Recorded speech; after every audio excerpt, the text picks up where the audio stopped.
Hey guys, welcome back to APG. Today is February 17th, and I know that you came here for the gaming news, so let's get right into it, right? So let's begin with Sony has officially announced its February PlayStation Plus Extra and Premium games, confirming this week's leak and adding several other titles as well. It was leaked that the games coming to PS Plus Extra and Premium were going to be Horizon Forbidden West, Scarlet Nexus, Resident Evil, and Borderlands. And like I said, they already confirmed it. So I don't know about you guys, but I am stoked that we're getting Horizon Forbidden West. I've been wanting to play that game ever since it came out, but I just haven't had the time. So this is the perfect time to play it. Other games that will be added to the service are Supermassive Horror The Quarry, People Can Fly's Outriders, Tekken 7, Ace Combat 7, Skies Unknown, Earth Defense Force 5, Ononaki, The Forgotten City, Lost Fear, and I Am Setsuna. And for the monthly classic games that are being added, we are getting The Legend of Dragoon, Wild Arms 2, and Harvest Moon Back to Nature on the PlayStation 1. Plus, we're getting the PS4 remake of Destroy All Humans. I played that game on Xbox Game Pass. It's hilarious, it's funny, totally recommend it. One of the most recent games to come out is Hogwarts Legacy. It's a single player open world RPG that came out for all consoles and PC. Unfortunately, there is no multiplayer for the game yet, or in the future, I don't know. But fans have taken it upon themselves to give us a multiplayer mod for Hogwarts. And who else to bring this mod to us is the famed Skyrim mod team that already did the exact same thing for Skyrim. They are called Together Team. Obviously, the mod is only for the PC version of the game, and it will allow players to explore Hogwarts together with friends. They even released a teaser trailer. It's not quite clear as of right now if Together Team aims to make the entire game, including as quests, playable in co-op, or if the goal is, just to play with friends, and exploration. Anyway, it's amazing that they had a test build just a week after the game released, which is very impressive. Next up, we have some rather weird, odd news. Bethesda. They have revealed that if you decide to buy a physical copy of Redfall, you won't be getting a disc. Like you'll open the case, and everything that'll be right there is just a code. Like Bethesda said, the code contained in the physical PC copies of Redfall are Steam codes, and the physical Xbox copies of Redfall are Xbox Play Anywhere codes, which can be played on both Xbox consoles and the Microsoft Xbox app on PC. While this Bethesda is far from the first one to just give you an empty box with a code in it, it's rare that first-party titles like this follow the method on standard editions. Most notably, we got God of War Ragnarok. If you ordered like the top edition, it came with a steelbook, and when you opened it, it was a code. There was no game in it. That's just stupid. There's a reason why I'm buying the physical copy. Obviously, many people still prefer physical media over the other for one reason or another. But obviously, I think this is going to rub fans the wrong way because if I'm buying a physical copy, I want the disc for the collection.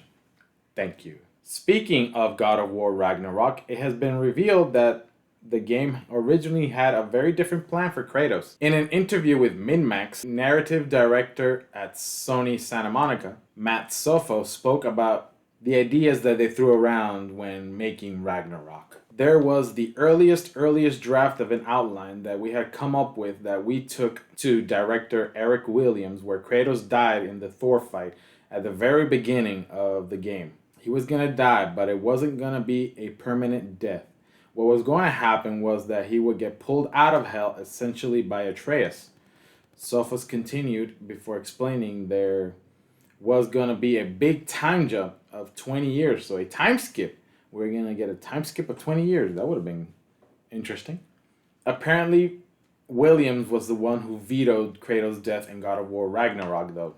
He explained that he didn't want that to happen because Kratos has already died and come back from the dead too many times. You know, the hook, the emotion wasn't really going to be there, and he was absolutely right, and that's why they did not go with this version of the game. Still, I think it would have been interesting to see, you know, Kratos dying and being rescued by Atreus in a 20-year jump skip. Following, we have Respawn Entertainment revealed that they said that it is impossible to make Star Wars Jedi Survivor for the older generation, you know, for the PS4 and the Xbox One. According to the latest issue of Play Magazine, game director Asmussen explained the reason for Star Wars Jedi Survivor being next gen and PC only. Why do they call it next gen? It's current gen. Anyway, it was due to the numerous additions to the game sequel that it made it difficult for developers to make an Xbox One and PS4 version for it. The game has way larger environments, a higher enemy count, massive improved visuals. It was just not feasible to put the game on older consoles. It would not handle the resources that the game would have when it launches on it and would buckle up right away. Various new features have been added to the game, which means more resources were needed to make it happen. For example, the protagonist can now ride animals, which would mean adding a whole bunch of animations.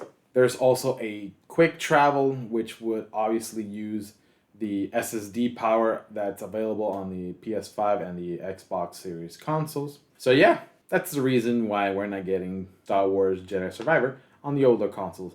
And if you ask me, it's good that we're finally leaving those consoles behind and focusing on what we have. Now, taking a detour from gaming news, I guess, the Pokemon Center unveiled a massive new Pokemon plushie today, and it is a not so close to life size, but life size take on Wailord, the float whale Pokemon.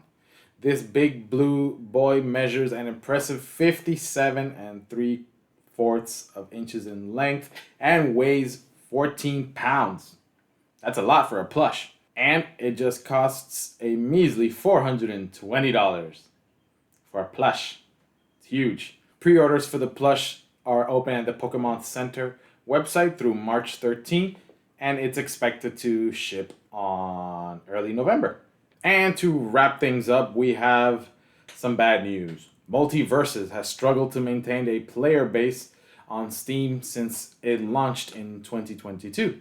According to SteamDB, the game's daily peak player count has dropped more than 99% since its launch.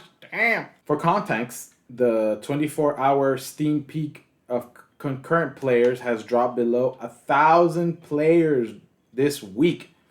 The game's first season, which saw the release of 5 new characters, was well received by players. However, the tepid response to the game's second season, which saw the release of just 1 character since November 2022, could be a significant factor of why players have basically left the platform fighter. I mean, we're not getting any fighters. It's been 4 months and nothing. The game's developer, Player First Games, recently announced that Season 3 would be delayed until the 31st of March, giving more players time to complete Season 2 Battle Pass. Well, obviously that plan didn't work out as intended because the players criticized the studio for the lack of post-launch content for MultiVersus, and this delay in the seasonal update added fuel to the fire, making matters worse for players hoping for new content to reignite their interest in the game. But nope. In addition to the lack of content, the game's microtransactions is obviously something that no one likes. Many of the game's character skins are locked behind a paywall, with some costing up to $15. And I don't know about you, but I'm not wasting $15 on a skin. So yeah, that about wraps up all the stuff for this week. Don't forget to, come closer. Come closer. Come here. Come here. Don't forget to slap that subscribe button. Subscribe. I'm watching you. Subscribe. Now. Do it. Thanks for watching, and I'll catch you in the next one.